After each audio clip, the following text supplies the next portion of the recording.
जय जिजाऊ, जय शिवराय, जय शंभूराजे. गडकिल्ले संवर्धन प्रतिष्ठान महाराष्ट्र राज्य सादर करीत आहोत शिवसाम्राज्याचे दिनविशेष. 10 मार्च इसवी सन 1649. स्वराज्य संकल्पक राजे शहाजीराजे यांना झोपेत बेसावत असताना अटक. एकेकाळी निजामशाही स्वतःच्या खांद्यावर पेलून मोगलांना खडे चालणाऱ्या राजे शहाजीराजे यांच्यावर अटकेची वेळ यावी ही दुर्दैवी होते. दिलावर खान, बहलोल खान, अंबर खान, याकूत खान, खैरात खान, मसूद खान, आजम खान या खानावळी सोबतच बाळाजी हैबतराव, सिधोजी पवार, मंबाजी पवार, बंबाजी भोसले, बालोजी पवार, तुळावजी भोसले, बाजी घोरपडे, खंडोजी, मानाजी आणि अंबाजी घोरपडे बंधू यांनी मुस्तफा खानाच्या आज्ञेवरून एका बेसावत क्षणी झोपेत राजे शहाजीराजे यांना अटक केली. या सर्व घटनेत बाजी घोरपडे याने पुढाकार घेतला होता. त्यानेच महाराजांना बेड्या ठोकल्या.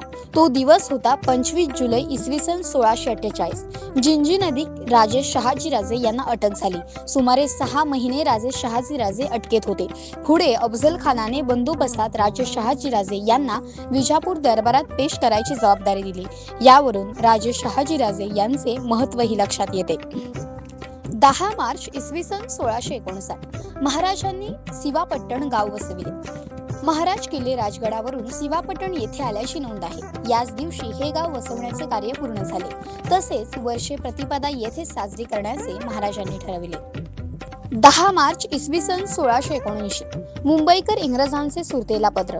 दिलेरने दिलेरपणे छत्रपती संभाजीराजांचे स्वागत 1 हत्ती, 3 घोडे, पोशाख, तलवार, चौघडा ह्या नजाराने केले. शिवाय छत्रपती संभाजीराजांना 7000 स्वार आणि 7000 जातीच्या मनसबीचे आलिमगीर बादशहाचे फरमान हाती दिले. छत्रपती संभाजीराजे दिलेरच्या छावणीत आल्याने दिलेरला निम्मा दक्षिण देश फत्ते केल्याचा आनंद झाला होता. छत्रपती संभाजीराजांच्या दिलेर खानाला जाऊन मिळणाऱ्या या नवीन आणि अनपेक्षित खेळीने सिद्धी मसूद आणि दिलेरची 80,000 फौज जी चालून येण्यास तयार होती त्या प्रयत्नांना खीळ बसली गेली. याचे वर्णन प्रत्यक्ष इंग्रजांनी करून ठेवले आहे. मुंबईकर सुरतेला गेलेले हे पत्र असे होते. शहाजादा दक्षिणेस येऊन 2 महिने झाले आणि छत्रपती शिवाजींचा मुलगा छत्रपती संभाजी दिलेर खानाकडे पळून गेला. परंतु छत्रपती शिवाजी महाराज पन्हाळ्यामध्ये ठाणे धरून बसलेले असून मोगल आणि आदिलशहा या दोघांनाही ते मोजित नाहीत किंवा यापैकी कोणीही त्यांच्यावर चालून जात नाही. या पत्राची तारीख आहे 10 मार्च 1679. 10 मार्च इसवी सन 1679. छत्रपती शिवरायांचे सरदार थोरले आनंदराव यांनी विजापूरच्या आदिलशहाकडून बाळापूर जिंकले. 10 मार्च इसवी सन 1688.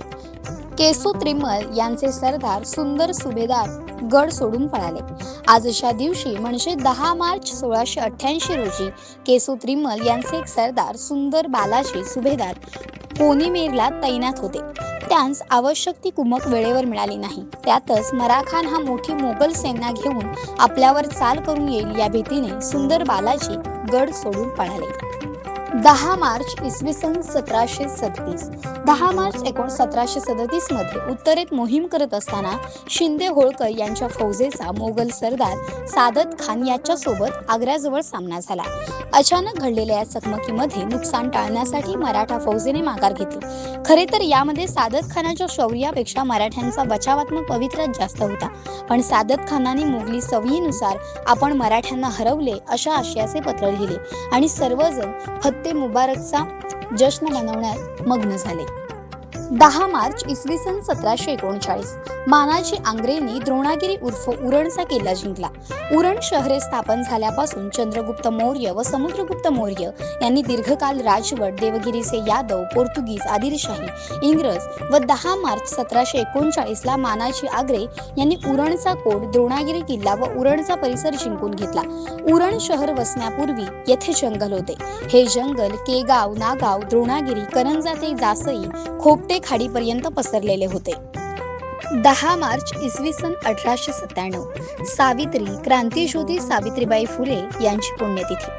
आधुनिक युगात स्त्रिया पुरुषांच्या बरोबरीने सर्व क्षेत्रात मोलाची कामगिरी करत आहेत.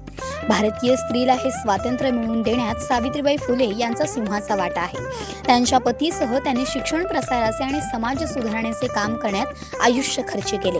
ज्या काळात स्त्रीला चूल व मूल या बंधनात अडकून ठेवले होते, त्या काळात जात, धर्म, लिंग यावर आधारित समाज व्यवस्थेला न जुमानता सावित्रीबाईंनी स्त्री मुक्तीचा व स्त्री शिक्षणाचा पाया रचला. 1 मे 1847 साली त्यांनी दलित वस्तीत शाळा चालू केली व सगुणाला शाळा चालवण्यास नेमले.